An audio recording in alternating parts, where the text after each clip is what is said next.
ఆంధ్రప్రదేశ్లో ఆల్మోస్ట్ ఒక 90 లక్షలకు పై చిలుకు లిక్కర్ కన్జ్యూమ్ చేసే వాళ్ళు ఉన్నారు. ఆ ఎఫెక్ట్ కూడా ఈ ఎలక్షన్లో చూపించిందని గత చాలా రోజుల నుంచి మాట్లాడుతారు. మీన్స్ వాళ్ళు అనుకున్న బ్రాండ్స్ ఏవి కూడా మందులు నాసిరకం, మీరు అన్నట్టుగా నాసిరకం మందులు రేట్లు ఎక్కువ, ప్లస్ అసలు బ్రాండ్స్ అన్నీ కూడా ఎత్తేసిరు. ఇప్పుడు ఈ ప్రభుత్వం సరే, ప్రభుత్వం మారింది ఓకే. ఇప్పుడు మీరు అన్నట్టుగా మంచి బ్రాండ్స్ నాసిరకం మందు తీసేసి ఇప్పుడు మంచి బ్రాండ్ ప్లస్ అది వాళ్ళకి అవైలబిలిటీ వస్తుందా? రెండోది, టోటల్గా ఇన్నేళ్ళు 5 ఏళ్ళ నుంచి చూసిన పాలన నుంచి విముక్తై నిజంగానే ఈ రోజన్నా వీళ్ళు అరే ఆనాడు వాళ్ళు అట్లా చేసిరు కాబట్టి మనం ఇట్లా చేయము, ఈ రకంగా చేస్తామనే ఇమీడియట్లీ చేంజ్ కూడా ఉంటుందని ఎక్స్పెక్ట్ చేయొచ్చా? ఇప్పుడు ఆయన మేనిఫెస్టోలో సూపర్ స్కీమ్స్ అని పెట్టారు. 6 సూపర్ స్కీమ్స్ అంటున్నారు. అంటే ఉచిత బస్సు ప్రయాణము, తర్వాత సిలిండర్లు అవును కాకుండా మిగతాటన్ని పెన్షను. ఆయన పెన్షన్ 2000 నుంచి 2500, 3000, 3500 పెంచుకుంటా లాస్ట్ ఇయర్కి వచ్చి 4000 చేసిండు. 4000 చేసినాడు. అది 3 నెలలకు చేసినాడు. 3 నెలలది కూడా ఇవ్వలేదు.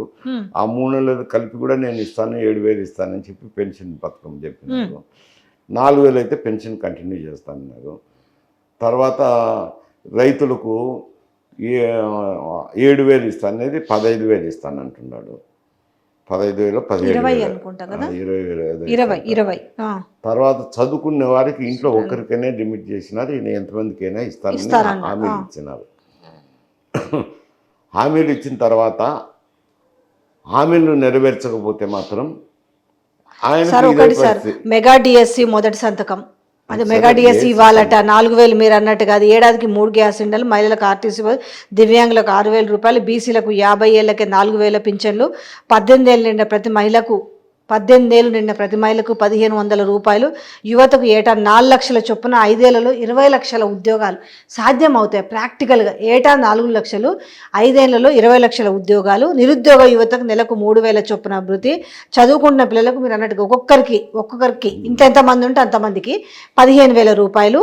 సో ఇవి వాలంటీర్ల గౌరవ వేతనం 5 నుంచి 10,000 రూపాయలకు పెంపు, గ్రామీణ ప్రాంతాల్లో 3 సెంట్ల ఇంటి స్థల నిర్మాణం, ఇసుక ఉచితం, బీసీల రక్షణకు ప్రత్యేక చట్టం, ప్రతి ఇంటికి ఉచితం, ఇట్లా చాలా ఉన్నాయి. ఈ భూ హక్కు చట్టము రద్దు, కరెంటు ఛార్జీలు పెంచబోమని హామీ, చేనేత కార్మికులకు మగ్గం ఉంటే 200, మరమగ్గాలు ఉంటే 500. అయితే నేనేమంటున్నానంటే సార్, ఇప్పుడు అభివృద్ధి లేదు అని మాట్లాడినాం ఇన్ని రోజులు. దానికంటే ఇప్పుడు ఇవి డబల్గా ఉన్నాయి సంక్షేమ పథకాలు. ఇవి ఇచ్చుకుంటూ రేపు మద్యాన్ని కూడా ఈ నాసిరకం మద్యం తీసేసి మంచి మద్యం పెట్టి ఇవన్నీ ఇచ్చుకుంటూ రోడ్లు డెవలప్ చేసుకుంటూ ఉద్యోగాలు సంవత్సరానికి 4 లక్షలు ఇచ్చుకుంటూ కొత్త కంపెనీలు తెచ్చుకుంటూ ఇవన్నీ నిజంగా సాధ్యమయ్యే పరిస్థితి ఉంటుందా? అయిపోయిందా మీ ప్రశ్న? ఇప్పుడు నాటు సరుకు అనేది అది వాళ్ళ డిస్టిలరీస్ ఉన్నాయి కాబట్టి వాళ్ళ డిస్టిలరీస్ నుంచి పోసినారు. దాంట్లో కూడా మతలబులు ఉండాలండి. ఎందుకంటే 3 లైన్స్ కూడా ఏది కొనేది డిస్టిలరీస్ తయారయ్యేది వారికి సంబంధించిందే, కొనుక్కునేది బ్యూరేజ్ కార్పొరేషన్ వారికి సంబంధించిందే, అమ్మే అవుట్లెట్ ప్రభుత్వానికి సంబంధించి 3 ప్రభుత్వ కంట్రోల్లో ఉన్నట్టు. నాసిరకం సరుకు అమ్ముతున్నారు అన్నారు. ఇప్పుడు బ్రాండ్లు రిలీజ్ చేస్తారు, ఏముంది నష్టం ఏముంది? బ్రాండ్లు రిలీజ్ చేస్తే వచ్చే ఆదాయం పోతుంది. ఏ ఆదాయం పోతుంది? పర్సనల్ ఆదాయం పోతుంది, కానీ ప్రభుత్వ ఆదాయం ఏం పోదు కదా. నా బ్రాండ్లు తక్కువ రేట్లు ఉన్నాయి. ఇప్పుడు ఏవైతే బ్రాండ్స్ ఉన్నాయో తక్కువ రేట్లు ఉన్నాయి. అది చేసేది పెద్ద సమస్య కాదు. తర్వాత మీరు చెప్పినారు ఈ పథకాలు దండకం చదివితే, ఆయన దండకం అంతా చదివితే దానికి రెవెన్యూ కావాలి. ఇప్పుడు ఈయన నవరత్నాలు ఇంప్లిమెంట్ చేసేదానికే 7 లక్షల కోట్ల రూపాయలు అప్పులు చేసినారు అని అంటున్నారు. కానీ ఇవన్నీ అమలు చేసేదానికి, తర్వాత అభివృద్ధి కార్యక్రమాలు చేసేదానికి ఇవి చేస్తారా, చేయగలరా అనేది. అవి చేస్తే మంచి పేరు వస్తుంది, మళ్ళీ మరొక మార అధికారంలో ఉండేదానికి అవకాశం వస్తుంది. లేదంటే కనుక ఆయన ఈ దినం జగన్మోహన్ రెడ్డి గారికి ఏ స్థితి వచ్చిందో అదే స్థితి 5 ఏళ్ళ తర్వాత ఆయన చూడాల్సి వస్తుంది. కాబట్టి ఇవి నెరవేరుస్తారా నెరవేరడం అనేది పక్కన పెడితే, నెరవేర్చితేనే మంచి పేరు వస్తుంది.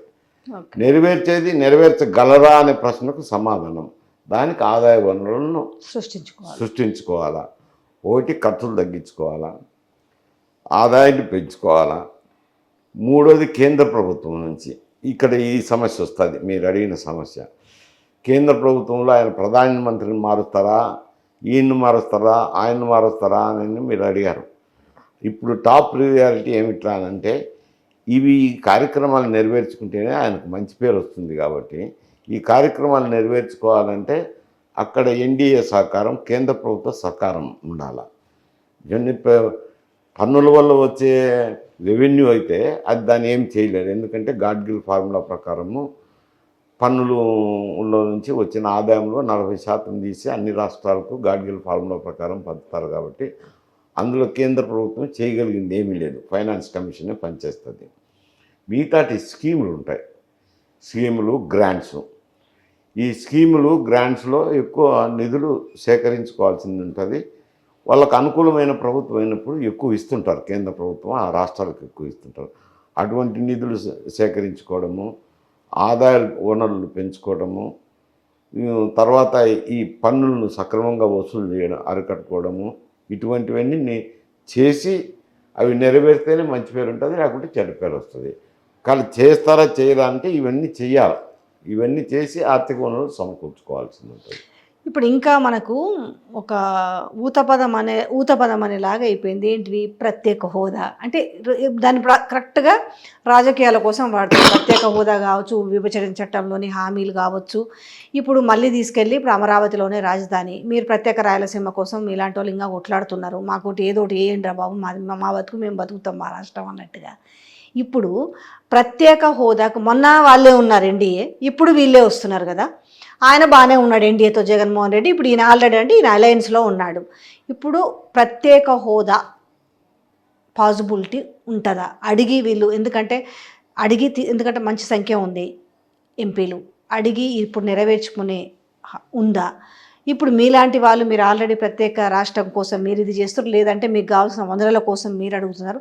మళ్ళీ ఇంతకుముందు మొన్నటిదాకా 3 రాజధానులు అంటే ఇప్పుడు ఒకటే రాజధాని అమరావతి అవుతుంది. 2 ప్రశ్నలు ఉన్నాయి. ఇంట్లో ఏం చెప్తారు?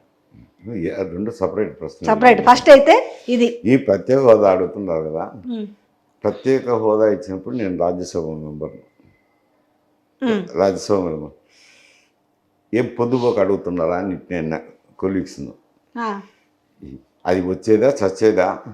అదే మీరేదో ఆ వెంకయ్య నాయుడు గారు లేచి ఏదో అడిగినారు, ఆయన ఏదో చూసుకోకుండా నోటి మాట చెప్పినారు. బిల్లులో ఏం పెట్టలేదు. అది ఇంతవరకు బిల్లులో లేదు, ఎక్కడా లేదు, బిల్లులో లేదు. ప్రత్యేక విభజన చట్టంలో అయితే మాత్రం ప్రత్యేక హోదా ఇస్తామని ఎక్కడా లేదు. అది పార్లమెంట్లో ఇచ్చిన, ప్రధానమంత్రి ఇచ్చిన హామీనే.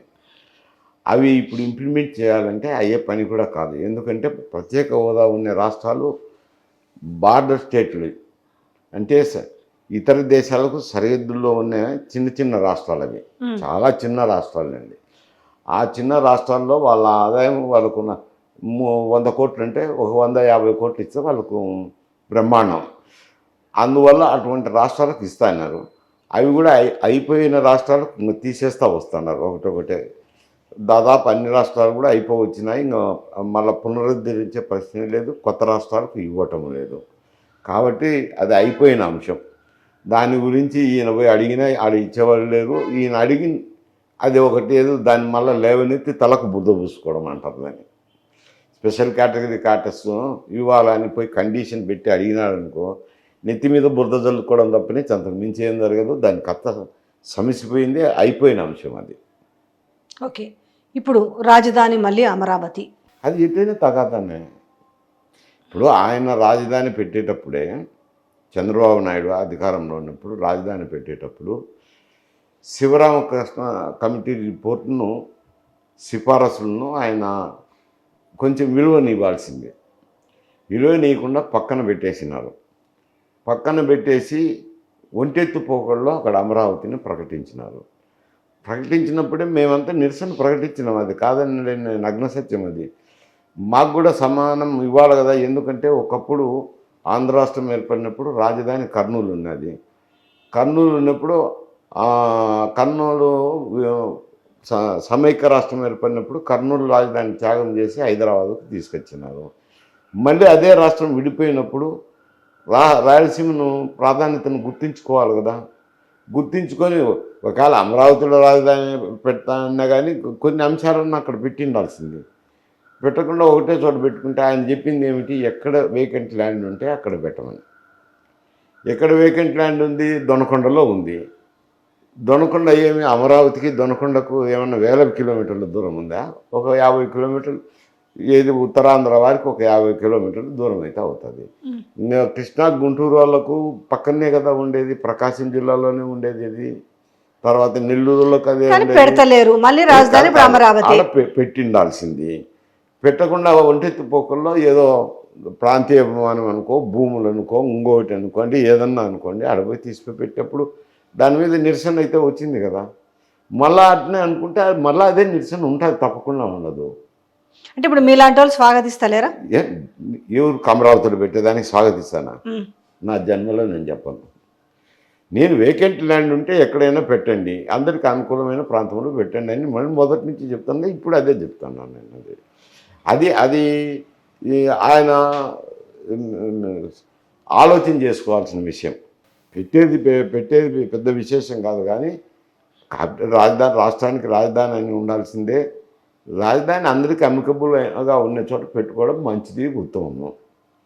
ఒంటెత్తిపోకల్లో పోతే దెబ్బ తగులుతుంది మళ్ళీ ఎలక్షన్. సో మీరు మళ్ళా అప్పట్లో ఫైట్ చేసి మీరేమో ప్రత్యేక రాయలసీమనో లేకపోతే మాదేదో ఇవ్వండి అని మీరు కొట్లాడదామనుకున్నారు. ఆ మధ్యలో కోవిడ్ వచ్చింది, తర్వాత ఇప్పుడు ఎలక్షన్లు వచ్చినాయి, మళ్ళీ కొత్త గవర్నమెంట్, ఇప్పుడు మళ్ళీ కూటమి గవర్నమెంట్ ఫామ్ అవుతుంది.